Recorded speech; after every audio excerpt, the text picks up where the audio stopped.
Iki kiganiro tugiye kuvuga ahantu 15 hateye ubwoba. Ahambere tugiye guhera ni ku kirwa cy'inzoka cyitwa Snake Island. Aha ni mu gihugu cya Brazil. Iki kirwa cy'inzoka cyangwa se iyi Snake Island iherereye ku gice cyo muri Brazil, birumvikana ni ku kirwa. Aha hantu rero hakaba ari ahantu hateye ubwoba cyane, ndetse leta ikabibuza n'abantu kuhagera bitewe n'uko hateye ubwoba. Twarimo tuvuga ikirwa cy'inzoka, reka tugere ku hantu ha kabiri. Aha hantu ni ahitwa Danakari Depression, aha ni muri Ethiopia. Danakari Depression bivuze ngo ni ikibaya cya Danakari. Iki kibaya cya Danakari rero giherereye mu gihugu cya Ethiopia nk'uko nari maze kubikubwira, ku gice cyahegereye ahitwa Afar Triangle. Impamvu rero aha hantu naho ari ahantu hateye ubwoba cyane ni ukubera yuko aha ni hamwe mu hantu hashyuha cyane ku isi. Ubushyuhe bwaho bukaba bugera kuri degrees zigera kuri 50, ni ukuvuga Fahrenheit zirenga 122. Ahantu ha gatatu hateye ubwoba tugeze ni ku kiyaga giherereye muri Tanzania cyitwa Lake Natron. Lake Natron ni ikiyaga kigizwe n'umunyu. Aya mazi yo muri iki kiyaga afite hydrogen iri hejuru cyane.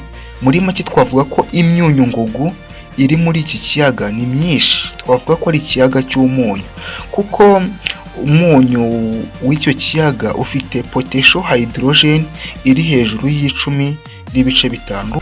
Aha kane tugeze hateye ubwoba ku isi ni ku muhanda w'urupfu. Uyu muhanda witwa Death Road. Nanone hari igihe witwa North Youngers Road. Uyu muhanda uherereye muri Bolivia. Uyu muhanda urananutse cyane, uregeranye, kandi ikindi ku mpande zawo haracuramye cyane ku buryo kunyerera gato wisanga hepfo iriya mu manga. Aha gatanu hateye ubwoba ku isi ku buryo no kuhumva biteye ubwoba ni ku ishyamba ryitwa Aokigahara Forest.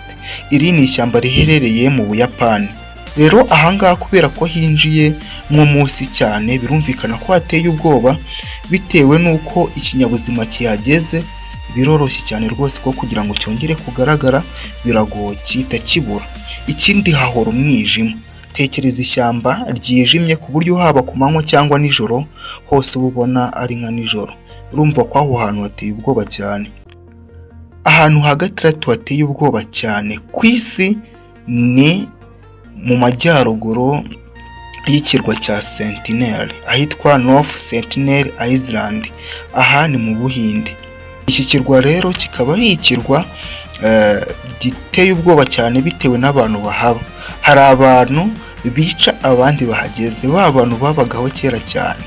Reka ndeke gukomeza kuvuga byinshi kuri North Sentinel, ahubwo ibyinshi bidasanzwe bitangaje twavuga kuri iki kirwa cya North Sentinel reka nzabibabwire mu gice cya kabiri kino video, aho nzakubwira ibindi 9 bisigaye harimo n'iki cya gatandatu. Naho tuzakomeza tuvuga ibyo bintu biteye ubwoba by'ahantu hadasanzwe ku isi.